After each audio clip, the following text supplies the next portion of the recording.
What's up guys? Welcome to part 5 of What If I Reincarnated as Yamamoto Genryusai in Naruto, and saved the Uzumaki clan. If you like my videos, please for me, give this one a thumbs up, subscribe to the channel, hit the notification bell, and share it with your friends. Without wasting more of your time on the sensei signing in.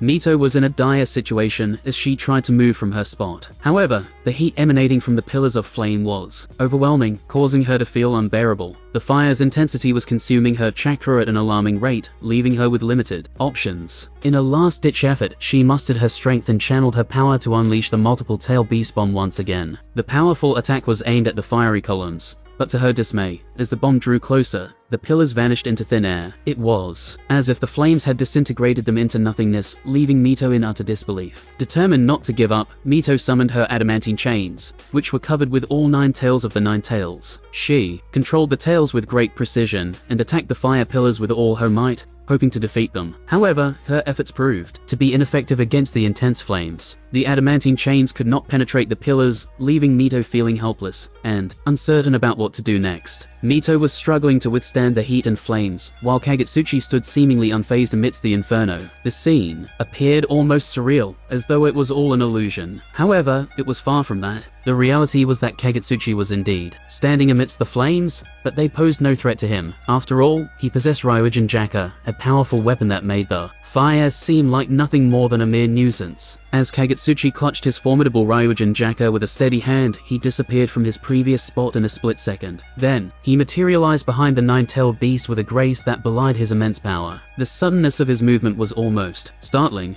but his calm demeanor remained unchanged. The first killing stroke. The 9-tailed beast's translucent golden chakra body was sliced in two by Kagitsuchi's powerful Ryujin Jaka. A deafening roar reverberated throughout the area as the beast's body was split apart. The once radiant and imposing figure of the 9-tailed beast was now reduced to a fading shimmer of golden light that slowly dissipated into the air. As the 9 tails vanished, Mito emerged from within its form and plummeted to the ground, feeling humiliated by her defeat. The impact of her fall was jarring, and she struggled to regain her composure. Her breaths came in ragged gasps as she tried to process what had just happened. Despite the overwhelming sense of defeat, she refused to give up. With a wave of his hand, Kagitsuchi dispelled the fiery pillars that had surrounded both himself and Mito. The flames dissipated into thin air, leaving behind a trail of smoke and ash. Upon seeing the sudden disappearance of the flames, Mito attempted to rise to her feet. However, she found herself unable to do so, and slumped back to the ground, feeling defeated and hopeless. "Why did you dispel the fire?" she muttered, her voice barely above a whisper. "Just let me die," she added, her words heavy with despair. The defeat she felt was overwhelming, and she could not fathom the idea of continuing the battle any longer. "You are someone who can abandon your own family,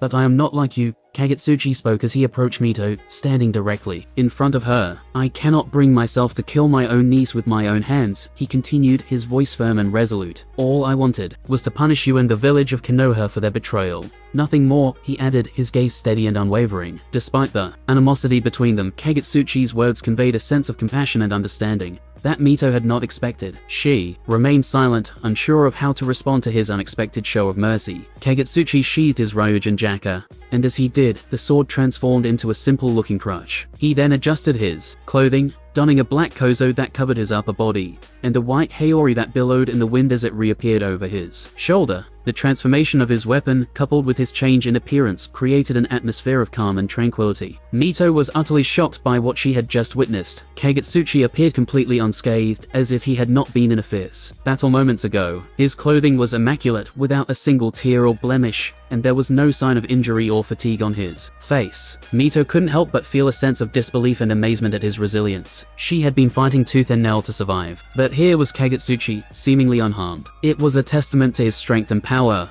and Mito couldn't help but feel a sense of both admiration and fear towards him. Uzumaki, Kagitsuchi spoke in a firm and unwavering tone. "If my intention was to kill you, I would have done so without hesitation. I could have easily cut both you and the Nine Tails in half. His words were laced with a sense of finality that left Mito feeling unnerved. Kagitsuchi then approached her and gently touched her forehead with the tip of his crutch. He closed his eyes and a sudden surge of energy emanated from the crutch, enveloping Mito in a bright light. The energy dissipated as quickly as it had appeared, leaving Mito feeling disoriented and confused. She could not comprehend what had just happened, and the sense of unease within her only continued to grow. Mito's confusion and unease were evident in her voice as she asked Kagitsuchi, "What did you just do?" Her gaze was fixed on him, searching for any hint of an answer in his expression. She couldn't shake the feeling that something had changed, that some part of her had been altered in some way that she couldn't quite grasp. Kagitsuchi's response was direct and to the point. "I have placed a seal on your soul. You will never be able to share any knowledge of sealing techniques with others, nor will you be able to use these techniques for others. If you attempt to do so, your soul will be consumed by flames." His words hung heavy in the air, leaving Mito feeling a sense of shock and despair. The art of sealing was one of her greatest reliance, that even if she lost and Kagitsuchi removes the barrier from the village, she can restore it with due time, but now, it's impossible. Mito's head drooped in defeat as she whispered softly, "Is it not possible to forgive Konoha and let bygones be bygones?" Her heart was heavy with sorrow, and she struggled to accept the weight of Kagitsuchi's actions. The thought of being unable to use the sealing techniques that had defined her for so long was almost too much to bear. But even more than that, the idea that she could never share her knowledge with anyone else felt like a crushing blow. It was as if her entire identity had been taken away from her in a single moment.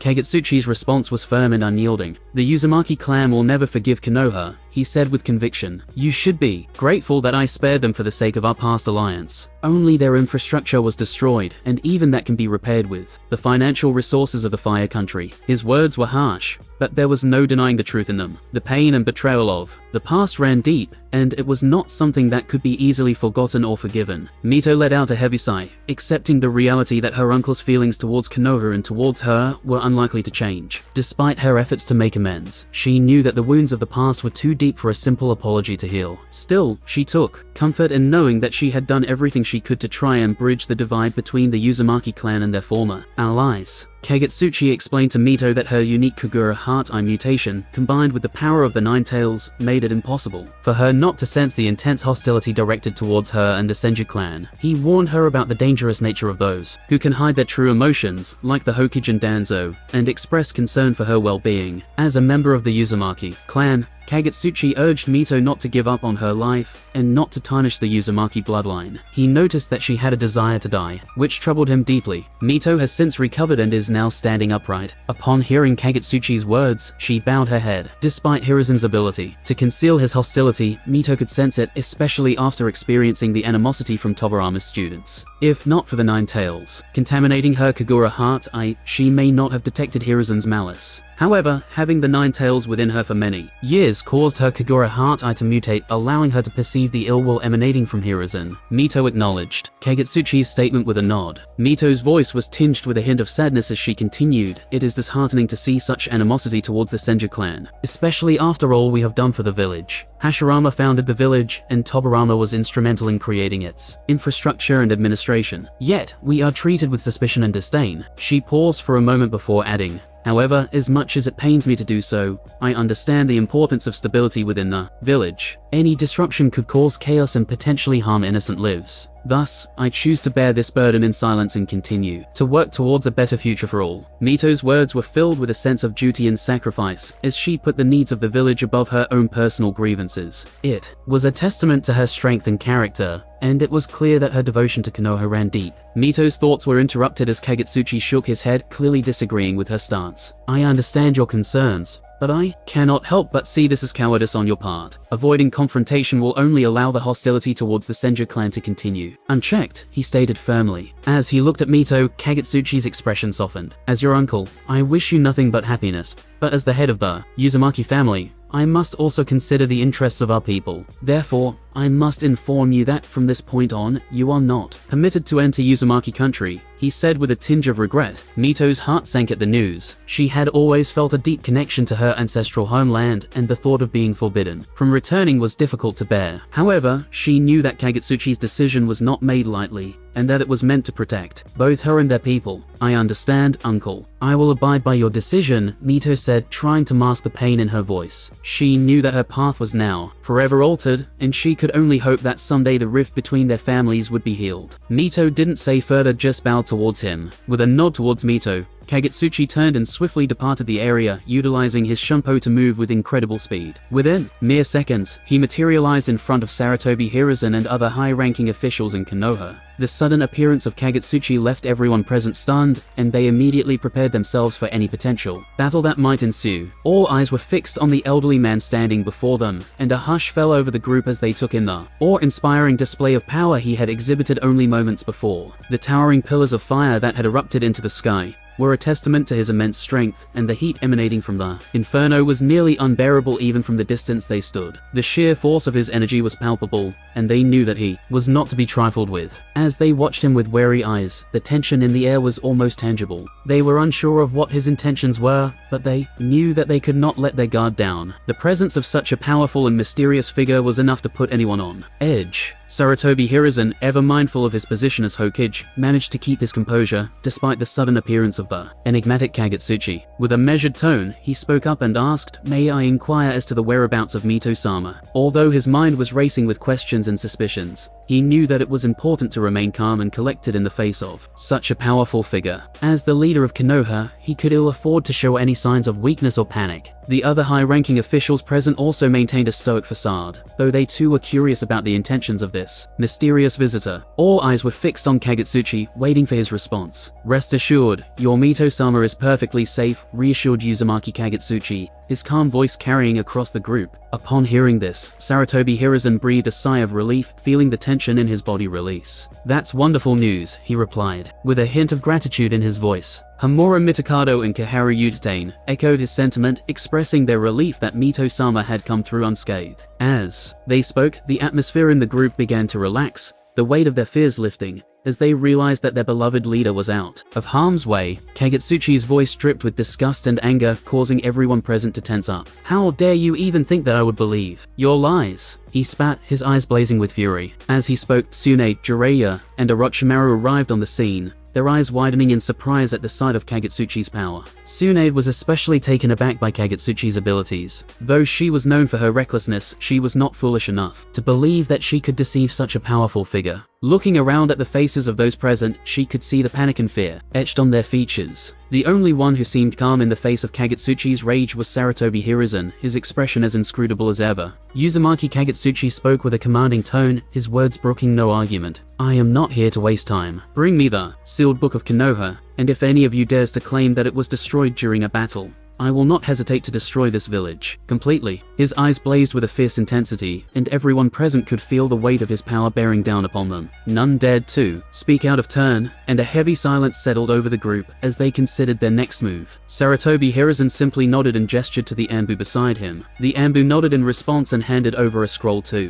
Kagitsuchi, saying, "This scroll contains all the ninjutsu that was stored in the sealed book." Kagitsuchi took the scroll from the Anbu and scanned it briefly, his eyes flicking over the contents with practiced ease. After a moment, he rolled it up and handed it back to the Anbu. "Good," he said simply. "I will take my leave now." With an unexpected and sudden motion, he came to an abrupt stop, pivoted on his heels, and turned his gaze towards Sarutobi Hiruzen and the others. His countenance was grave and serious as he intoned, "Take heed of my words. Despite the fact that I have cast Mito out from the Uzumaki clan and barred her from her village, if any harm should come to her as a result of your actions, I will ensure that the entire village of Konoha is buried along with her." A fervent and intense surge of Ryatsu exploded from his being, enveloping everyone in a fiery inferno that singed their senses. And just like that, Kagitsuchi vanished into thin air, leaving behind a stunned and speechless crowd. As soon as Mito arrived, she overheard Kagitsuchi's words, and a surge of warmth swept over her heart. Memories of her childhood flooded her mind, where she spent countless hours playing with Kagitsuchi, who always teased and made her laugh. She was lost in thought, her mind wandering back to those carefree days when her heart was filled with pure joy. And then, suddenly, a long-forgotten smile lit up her face, the kind that was genuine and heartfelt. The people around her noticed the transformation and were moved by the radiance of her smile. It was as though they could feel the joy emanating from her soul. After a moment of contemplation, Mito regained her composure and directed her gaze towards Sarutobi Hiruzen. "Before we proceed any further,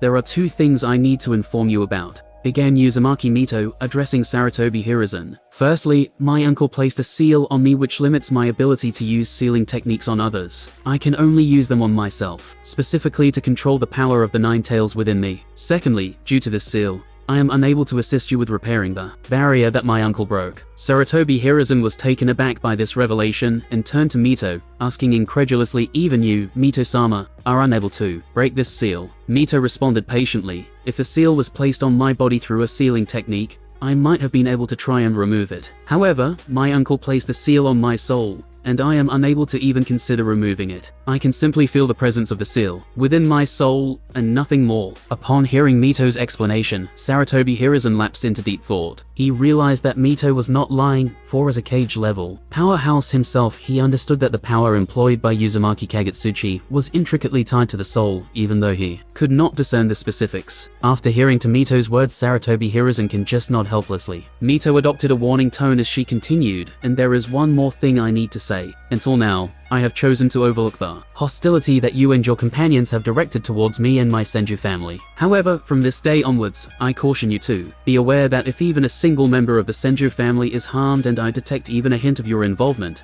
I will make sure that your entire family is buried alongside them. As Mito's words fell, despite being injured by Kagitsuchi, her aura of dominance was overwhelming. Upon hearing Mito's words, a chill ran down the spines of everyone present, particularly the Konoha F4. Mito addressed Sarutobi Hiruzen directly. I am aware that you might be wondering how I could detect hostility from you, given that you were trained to conceal your intentions, and your clan possesses the method to counter the Kagura Heart-Eye abilities of the Uzumaki clan. Hiruzen quickly responded, Mito-sama, I would never think to doubt your abilities, and my clan doesn't have such a thing. Mito shook her head and turned to face Hiruzen. Your father, Sarutobi Sasuke, had a best friend from the Uzumaki family, who possessed the rare Kagura Heart-Eye. This Uzumaki taught your father how to conceal his emotions flawlessly, and in order to keep the method a secret, your father killed his friend. However, your father was unaware that the Uzumaki's summoning beast had the unique ability to communicate with its summoner from a great distance. As a result, news of the Uzumaki's death reached the clan, ultimately leading to your father's own demise. Mito's voice was calm and measured as she recounted the tale,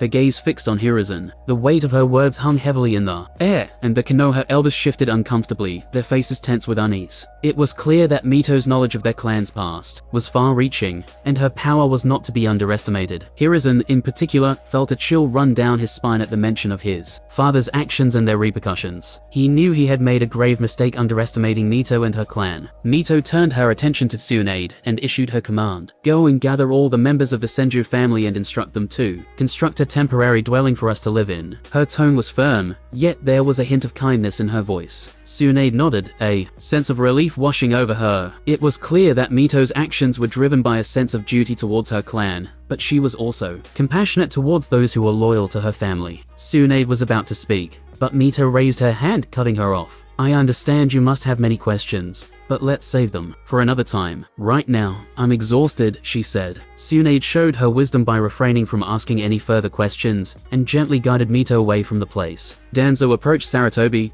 clutching his right shoulder with his left hand, and spoke with a grave tone. Hiruzen, this situation is not good. If Mito truly possesses this level of protection for her clan, then it's highly likely that another person with the power of our sensei may emerge from the Senju family. Sarutobi Hiruzen replied, what do you suggest then? I cannot fight her, and I am not even confident in my ability to defeat her even without the nine tails. She could crush me in an instant if she were to use its power. And I implore you to cease your targeting of the Senju family from this moment forward, or else Mito-sama may take action that we will all come to regret. Hiruzen continued firmly, his voice carrying a note of warning. Kagitsuchi darted through the terrain with remarkable speed, his feet barely touching the ground as he relied on his mastery of Shunpo to propel himself forward. Despite the distance between him and his destination, the Uzumaki country, he managed to cover the vast expanse of land in a mere few hours, leaving a trail of wind in his wake. As he approached the gates of the village, he could feel the effects of Captain Yamamoto's template card wearing off. His progress had returned to its natural rate of 30.3%, and the once strong connection he had with his Zanpakuto, Ryujinjaka, was now severed. He shook his head as he realized that his powers were waning, and this feeling was definitely not pleasant. His arrival did not go unnoticed, as the guards stationed at the gate quickly took notice of the Kagitsuchi's presence. Without hesitation, they rushed towards him and greeted him with congratulations on his triumphant return. Kagitsuchi acknowledged the guards with a curt nod and uttered in a firm voice, "Kindly convey to Mitsuo that I wish not to be disturbed until I have had the chance to settle in and meet with him at my own leisure." He knew all too well that Mitsuo would be eager to see him and discuss the details of his visit to Konoha.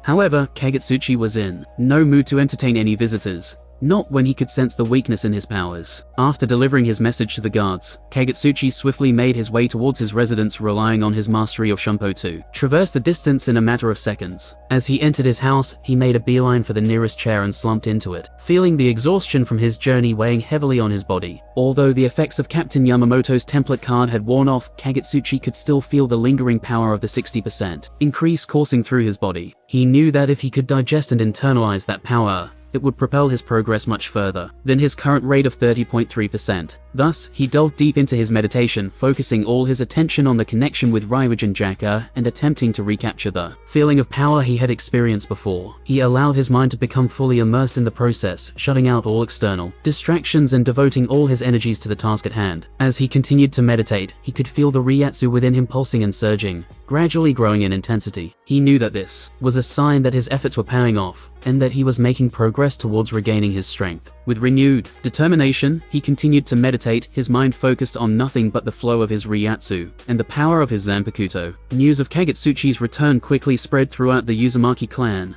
and it wasn't long before Uzumaki Mitsuo, the clan head, received word of his uncle's arrival. Mitsuo was pleased to hear of his uncle's success, but he couldn't shake off the sense of unease that had settled in the pit of his stomach. He knew all too well the dangers that lurked in the world of the ninja, and the fact that Kagitsuchi had just returned from the strongest village in the entire ninja world made him anxious. When he heard that Kagitsuchi had instructed his guards not to disturb him, Mitsuo immediately became concerned. Is he alright? Is he injured in any way? He asked the guards. Despite his confidence in his uncle's strength, he couldn't help but worry about his safety. The guards assured him that Kagitsuchi was not injured, but had simply requested to be left alone. Mitsuo nodded in relief, but he knew that he couldn't take any chances. He immediately ordered the best ninja teams to be called in, instructing them to keep a close watch on his uncle's house, and to ensure that no one disturbed him until he was ready to meet with them. As the guards hurried off to carry out Mitsuo's orders, he couldn't help but feel a sense of gratitude towards his uncle. With that thought in mind, Mitsuo settled back into his work, confident that his uncle would emerge from his seclusion stronger than ever before. As the news of the destruction of Konoha spread across the ninja world, it caused a stir among the other major villages. Many were shocked by what had transpired in Konoha.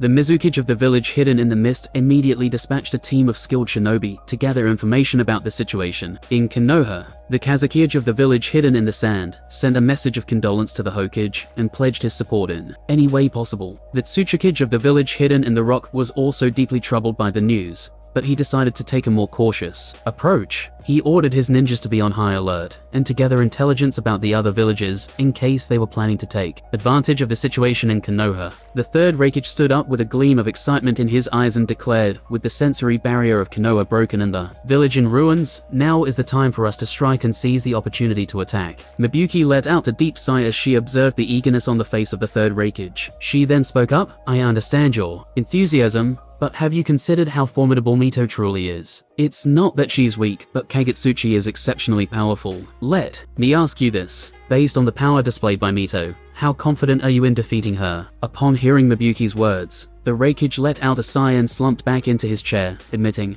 "Our chances of victory are less than 20%. Mibuki stated, "The likelihood of you being killed before killing Mito is even higher. And even if you manage to defeat her, there's still Sarutobi Hiruzen to consider. Thus, attacking Konoha would be an act of foolishness." The Reikage's expression tightened with reluctance, as he knew he couldn't endanger his villages in a pointless battle. Similar discussions were happening in the other villages as well. Although Konoha's destruction had weakened its security, the other major villages knew that attacking Konoha would be a costly mistake. The balance of power in the ninja world was delicate, and any major conflict could lead to catastrophic consequences. It has been exactly 48 hours since Kagitsuchi retreated into seclusion, and the news of his destructive rampage throughout Konoha has quickly spread like wildfire among the ninja war participants. In light of the catastrophic event, members of the Uzumaki clan have reacted with a mix of emotions ranging from outrage and horror to relief and celebration. Upon hearing the news, the majority of the Uzumaki clan were overjoyed and cheered, pleased with Kagitsuchi's decisive action in dealing with the traitorous Konoha. However, one member of the clan, Mitsuo, couldn't help but feel a tinge of sadness upon learning that his elder sister Mito had been expelled from the Uzumaki clan. Despite his sadness, he understood that it was a necessary measure to quell any doubts or dissent among the members of the Uzumaki clan regarding Mito's betrayal. Kagitsuchi's eyes fluttered open inside his residence at that moment. He spoke, "System, show me my status bar."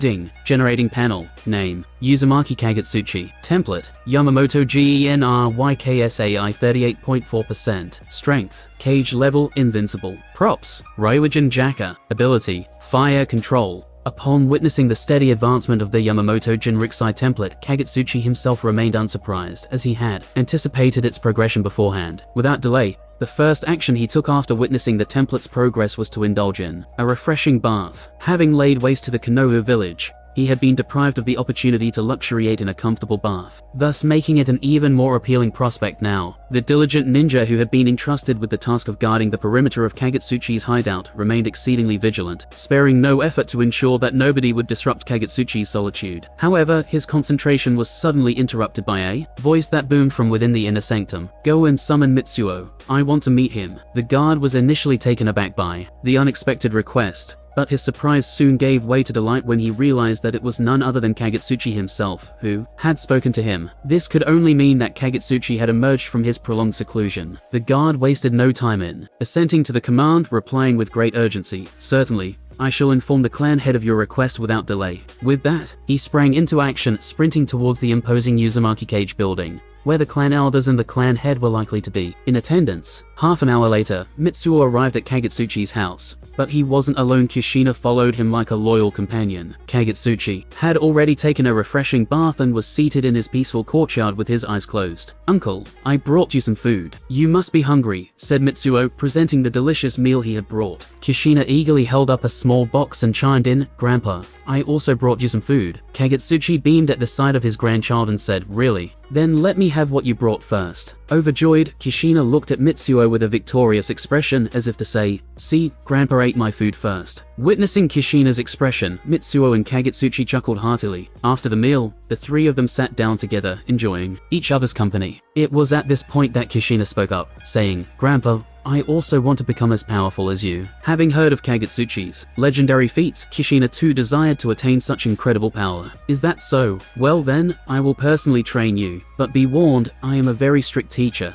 Can you handle my training?" Kagitsuchi questioned her. "Yes, Grandpa. I can definitely handle it," replied Uzumaki Kushina with determination, her fists clenched in excitement. Mitsuo was shocked by this development. He had never imagined that Kagitsuchi would accept Kushina as his disciple. Nevertheless, he was thrilled that his beloved granddaughter would be trained by his uncle. He knew that if Kagitsuchi took her under his wing, she would undoubtedly become a formidable person in the future. "All right, now go get some rest. Your training will commence tomorrow. I have a few important matters to discuss with Mitsuo," said Kagitsuchi, dismissing Kushina for the night. After Kushina had left the house, Kagitsuchi turned to Mitsuo and asked, "So, tell me, what is the current state of the ninja world?" Mitsuo replied, "After the destruction of Konoha, various major villages sent ninja teams to confirm the news. However, none of them dared to attack Konoha as they feared the strength of Mito."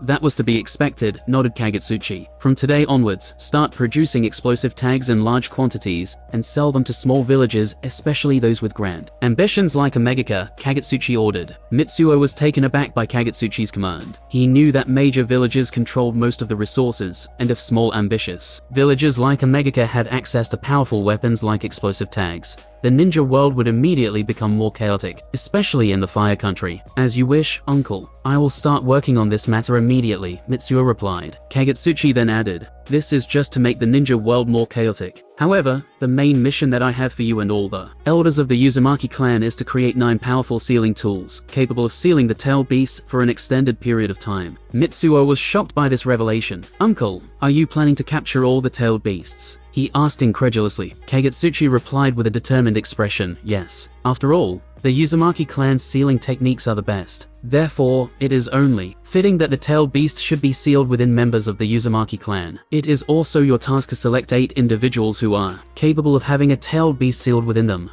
And that concludes part 5. The story will continue in the next part. If you liked what you watched, let us know by giving us a thumbs up, subscribing to the channel, and hitting the notification bell to ensure you don't miss the next part. Have a great day. This is Omna Sensei signing off.